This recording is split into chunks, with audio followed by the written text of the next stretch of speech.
Xi Jinping is making no bones about his desire to be the world's defender of the global trade system in response to Donald Trump's threats to slap tariffs on U.S. imports.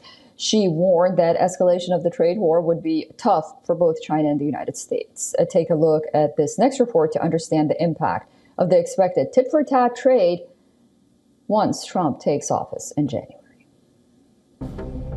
On Friday, China's leader issued a dire warning saying that the world economy was splitting apart due to the rise of protectionism. Xi Jinping declared that the world had entered a new period of turbulence and change.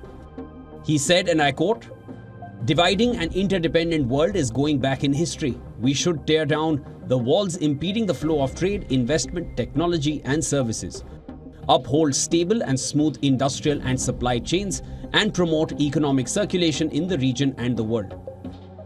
Xi Jinping served in a similar capacity during Trump's 2017 ascent to office. The Chinese president recently warned world business leaders that protectionism and trade conflicts would lead to injury and loss to both sides. However, in an effort to strengthen ties between the two largest economies in the world, the Chinese president told US President Joe Biden that he was willing to collaborate with President-elect Donald Trump. Separately, Zhu Min, a former senior official at the Chinese central bank, said China would retaliate if Trump implements his threat to levy a 60% tax on Chinese goods. As several countries prepare for contentious discussions with Trump, Xi Jinping is using the prospect of a uniform tariff as an opportunity to forge closer connections with some of them. Important US allies and security partners in the Asia-Pacific region, including New Zealand, South Korea, Thailand, Singapore, Chile, and Japan, met one-on-one with Xi Jinping on Friday.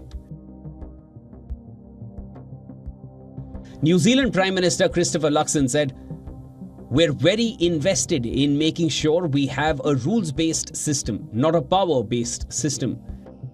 Luxon added, "There has been a shift from rules to power, and that's something we advocate very strongly for. That irrespective of your size, we want countries to be able to navigate their way in the world through the international rules-based order." Canadian Prime Minister Justin Trudeau expressed government worries on Mexico's trade with China. This comes on the back of the impending renegotiations of the North American trade agreement under Trump 2.0. Trudeau said, "There are concerns around the level of Chinese investment in Mexico that I think need to be addressed." Nonetheless, the Canadian Prime Minister expressed his confidence that the two countries may continue to work together constructively in the upcoming months, and referred to Mexico as a solid partner during their most recent round of free trade discussions. Business Bureau, WION World is One.